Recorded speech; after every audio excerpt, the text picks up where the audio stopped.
안녕하십니까. 이번에는 이제 그 검찰 인사가 왜 이렇게 이제 이례적으로 늦춰지나 상당히 검찰 내부가 어수선합니다. 통상적으로 이제 그 검찰 인사위원회가 개최가 되면 빠르면 이제 그 당일, 늦어도 이제 그 다음까지는 인사가 나왔어요. 근데 이번에 금요일날, 지난주에 금요일날 검찰 인사위원회가 개최됐다. 그러면 이게 늦어도 월요일까지는 이제 인사가 될 걸로 다 이게 전문가들이 봤죠. 검찰에서도. 왜 항상 그랬으니까. 근데 오늘이 며칠입니까? 지금 이제 오늘 수요일입니다. 수요일인데 아직까지 인사가 안 나오고 있다. 상당히 이례적인 검찰에 좀 심각한 상황이 벌어지는 게 아닌가 이런 생각이 들어요. 아마 이제 제가 취재해 보니까 어떤 기사는 이제 빠르면 뭐 오늘 오후 늦게라도 이게 논다는 말도 있는데 오후에라도. 근데 그 내일 놓을 가능성이 더 많다. 내일. 왜냐하면 이게 검찰 내부는 대충 아니까. 그렇다면 이게 진짜 늦어지는 거예요. 늦어지는 거예요. 왜 이렇게 늦어질까? 이 문제와 앞으로 그 이원석 총장이 상당히 인사에 좀 이제 이의 제기 항명하는 게 아닌가 이런 데 의심이 들 정도입니다. 이렇게 이례적으로 인사위원회가 끝났음에도 불구하고 지금까지 인사가 안 되고 있는 이 상황까지 원인을 보면요. 크게 이제 보면 이제 저는 한 세 가지 정도로 나눠볼 수 있겠어요. 첫째는 이제 바로 민정수석실의 신설입니다. 결국 인사는요. 인사는 이제 세 명이 하는 거죠. 세 명이. 원래는 이제 법무부 장관이 제청해서 대통령이 하는데 그 사이에 검찰총장과 협의를 거쳐 여러 데 있거든요. 그렇다면 검찰총장 협의해야죠. 그 다음에 법무부 장관이 제청하는 거죠. 안은. 그리고 대통령이 인사하려면 대통령의 수족, 눈과 발은 민정수석입니다. 이게 관여 안 한다면 그게 더 잘못된 거죠. 대통령이 인사하는데 대통령이 검찰 조직을 어떻게 다 알아요? 그럼 민정수석실이 보좌를 해줘야 될 거 아닙니까? 대통령이 참모니까. 따라서 아마 이제 인사위원회는 됐지만 이번에 옛날에는 법무부하고 이원석 총장하면 끝났죠. 근데 이번에 상당히 민정수석실이 생기면서 김주현 수석이 특히 인사 전문가입니다. 검찰의 모든 사정들, 검사 개개인의 능력, 손바닥 보듯이 이제 보고 있거든요. 그렇다면 저는 상당히 이번에 대통령실이 인사의 좀 주도권을 잡아야 되죠. 잡아야 되는 거. 그게 대통령 인사권자니까. 이번에 인사가 중요하거든요. 이재명 때려잡는 뭐 수원지검의 2차장이나 성남지청장 이런 게 중요하잖아요.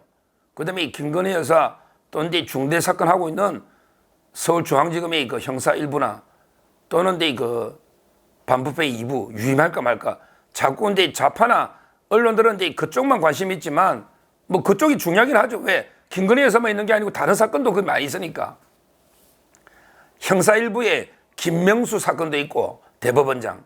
그 다음에 김정숙 사건도 3건이 있고 그 다음에 이준석 사건도 있고 무고. 따라서 형사 1부가 중요하죠. 김건희 여사한테 파우치만 있는 게 아니다 말이에요.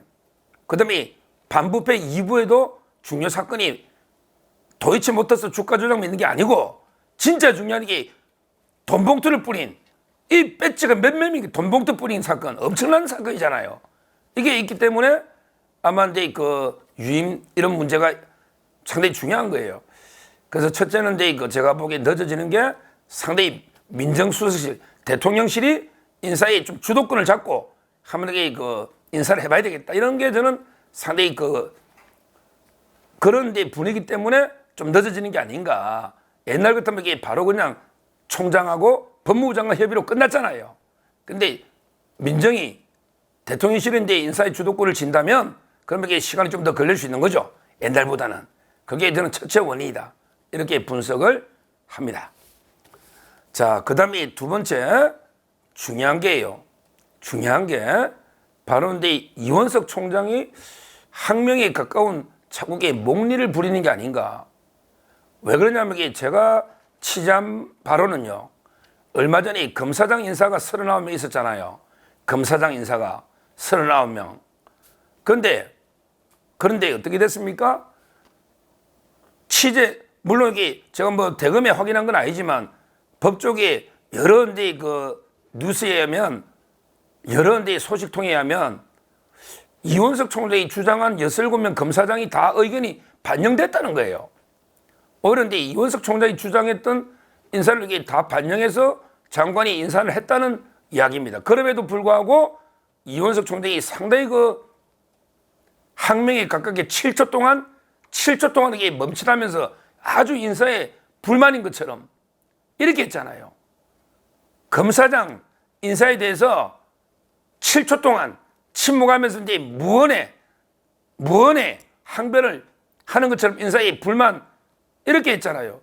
근데 과연 본인이 주장하는 인사가 다 반영이 안 되는가?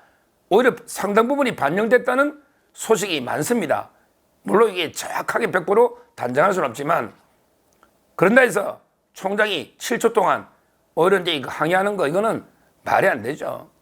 그러면서 이제 뭐 인사는 인사하고 수사는 수사다 뭐 이런 식으로 이제 이거 했는데 아마 이제 이번에도 이제 이거 아무래도 이원석 총장이 자기 주장을 이제 이거 또 강하게 뭐 인사 요구하다 보면 이게 늦어지거든요. 합의가 안 되니까. 옛날 같으면 이게 그냥 추미할 때 그때 봤잖아요. 그냥 총장 대충 1시간 전에 보여주고 바로 인사 발표했는데 뭔가 이게 그 이원석 총장이 강하게 반발하나 배수진을 치고 이런 게 의심이 드는 이유가 옛날에 송경호 서울중앙지검장 교체할 때도 내 목을 치라 한번 내를 치라 하면서 반대가 인사를 못한 적이 있었잖아요. 이런 게 항명의 과거의 전력이 있잖아요. 그러니까 근데 이번에도 배수진을 치고 뭐 이런 인사는 내가 해야 되겠다. 이런 게 그 의도로 강하게 반발하고 있나? 그러다 보니까 이게 좀 늦어지는 게 아닌가? 이런 데 그 관측이 많이 나오고 저도 상당히 그 신빙성이 있는 이런 데 관측이다. 이렇게 봅니다. 자, 그 다음에 그 늦어지는 세 번째 하나만 더 중요한 걸 말씀드리면 세 번째 바로 근데 이원석 총장이 그 전주지검장 바로 근데 그 문재인 수사와 관련한 도저히 납득할 수 없는 항명 내주인데 그게 저는 납득이 안 되는 거예요. 지금 전주지검에서 이제 그 문재인 타이스타 문다혜, 서창호, 이상직 이걸 수사하고 있잖아요. 거기에 엄청난 수사를 했죠. 주영훈 경호처장, 조현옥 인사수석, 그 다음에 백운우 민정비서관 엄청나게 수사했는데 이걸 이창수 검사장이 서울로 가져왔거든요. 지검장 오면서 이게 가져오겠다고 했거든요. 그러면서 이제 거기에 이성학 부장검사나 또 이제 그 차장검사를 중앙으로 이게 인사를 해달라고 요청했다는 것은 보도가 됐습니다. 요청했다는 것은. 근데 JTBC 보도나 보면 대검에서 서울에 이송하는 걸 막고 있다. 이런 데 보도 제가 어제 아마 말씀을 드렸을 거예요. 문재인 수사에서 어제. 근데 지금 그 부분이 좀 심각하게 커지고 있는 것 같아요. 왜 그러냐면 이제 그 신임 전주지검장으로 이제 이번에 이창수 후임 이분은 이제 그 박영진 전주지검장이에요. 박영진 이분이 사법연수원 31기입니다. 31기. 그런데 문제는 이제 그 박영진 이분이 그 어디냐? 이분이 대검 범죄정보기획관 의혹에 있다가 전주지검을 간 거예요. 이 말은 이원석의 손발, 이원석의 최측근 참모를 전주지검장에 보냈다. 그게 박영진이란 말이에요. 박영진이가 이제 그 서울 출신으로 서울의 숭실고 고대법대를 나왔는데 이원석 총장의 참모 범죄정보기획관이란 말이에요. 원래 대검에서 검사 성질이 많지 않았거든요. 그런데 박영진 범죄정보기획관 대검의 이원석 참모가 전주지검에 갔는데 이원석 총장은 내 사람한테 자기 사람한테 문재인 수사를 맡기고 싶다. 이런 소문이 지금 파다한 겁니다. 원래 이창수 중앙지검장이 하던 사건인데 그럼 이게 중앙지검 이첩해서 빨리 문재인 소환해서 처리하면 되는데 이원석 총장이 계속 이송을 못하게 한다. 이거는 JTBC 방송에도 나오지 않습니까? 제 방송에 있고. 그러면 이게 자기 사람 박영진이한테 문재인 수사를 계속 맡기면 그럼 이게 자기 임기 중에 결론이 나올까요? 과연 이게 이원석 총장이 문재인 기소하거나 구속할 수 있을까요? 전주에서 저는 어렵다고 봅니다. 결국 이런 식으로 이게 2020년 사건이 지금 4년 됐잖아요. 이 문다에 고발한 게 2020년입니다. 그런데 그때 문재인 때 캐비넷에 해놨던 거예요. 기소중지를 해놓은 거예요. 기소중지가 말이 됩니까?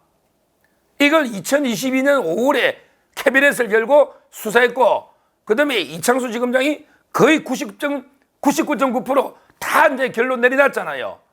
뇌물로. 그러면 이게 그냥 중앙지검 이송해가 기소하면 끝나는 거 아닙니까? 이걸 이원석 총장은 자기 사람 박영진 검사장이 전주에서 그냥 하도록 막는단 말이에요. 이 말은 이게 문재인 그 박영진 검사장이 이원석 총장이 문재인을 구속하거나 기소할까요? 할까요? 저는 이제 어렵다고 봅니다. 그러니까 결국은 이제 이거 문재인 수사 라인 거기에 부장이나 차장, 특히 부장 이성학, 부장은 이게 이창수 지검장이 특별하게 요청했다 인사위원회 이렇게 보도가 됐지 않습니까? 그러면 이게 이런 걸 이원석 총장이 어떻게 할지 막으려고 하는 게 아닌지 이런 게 의심도 들고 있어요. 그 다음에 이재명 수사던데 이거 수원지검의 차장이나 그 다음에 성남지청장 이런 부분들이 이원석 총장이 어떻게든 이재명 구속을 치겠다는 강성검사를 안 보내려고 할 수도 있는 거고요. 본인 입장에서는 이런 게 도체 파열음 충돌의 흔적이 계속 나오고 있습니다. 그래서 결론적으로 보면 이제 저는 이래 봅니다. 결론적으로 이제 박성대 장관이나 김주현 민정수석은 이제 눈빛만 봐도 알죠. 오랜 동안 워낙에 고참들 아닙니까? 연소 17, 18 고참들이죠. 10년 거의 이원석보다 10년 앞서는 이런 분들이고 이분들에게 대통령 중심으로 지금 이제 검찰이 가야 된다는 거죠. 근데 이원석 총장은 한참 10년 후배인데 두 분에 비하면 근데 본인 고집 뭔가 이제 본인이 어떻게든 문재인 수사까지는 너무 확대하면 감당이 어렵다. 또는 이재명 구속까지 쉽지 않다. 이런 건 이제 때문에 상당히 그게 인사하고 수사는 직결되는 거예요. 자꾸 이원석 총장이 인사는 인사하고 수사는 수사다. 그 말이 안 되는 거예요. 왜냐하면 이게 원래 강성 칼잡이들이 가가 평소에 주장하는 게 있거든. 이재명 영적 치료된다는 주장도 있고 신중하자는 주장도 있잖아. 그걸 다 알거든요. 총장들은. 왜 검사해봤자 몇 명 안 돼요. 특수부 검사해봤자 우리나라 몇십 명 얼마 됩니까? 전체 검사가 2,000명인데 그거 다 빼고 하면 특수부 검사해봤자 100명도 안 될 거예요. 그러면 이게 누가 어떤 입장인지 대충 알거든요. 안단 말이에요. 그러다 보니까 이게 인사 갈등이 벌어지는 게 아닌가. 이런 데 합리적 추론이 되는 겁니다. 이게 말이 안 되잖아요. 저번 금요 낸 게. 아직까지 안 돼. 저 6월 1일부터는 이게 이사 가야 되는데. 결론적으로 이원석 총장은 인사에 대해서 항명하지 마시고 인사권자는 법무부 장관이 제청으로 대통령입니다. 총장은 협의만 거치면 인사권자가 아니다. 항명하지 마시고 그냥 위에서 인사에 대해서 해야지 본인이 계속 배수진 치고 저번에 송경호 인사 막을 때처럼 또는 검사장 인사할 때 7초로 항명하는 것처럼 이런 태도를 보여서는 안 된다. 이 말씀 드리고 다시 한번 문재인 구속 기소 그 다음에 이재명 구속영장 추가 기소 이거는 이제 불가피하다. 이 말씀도 드립니다. 감사합니다.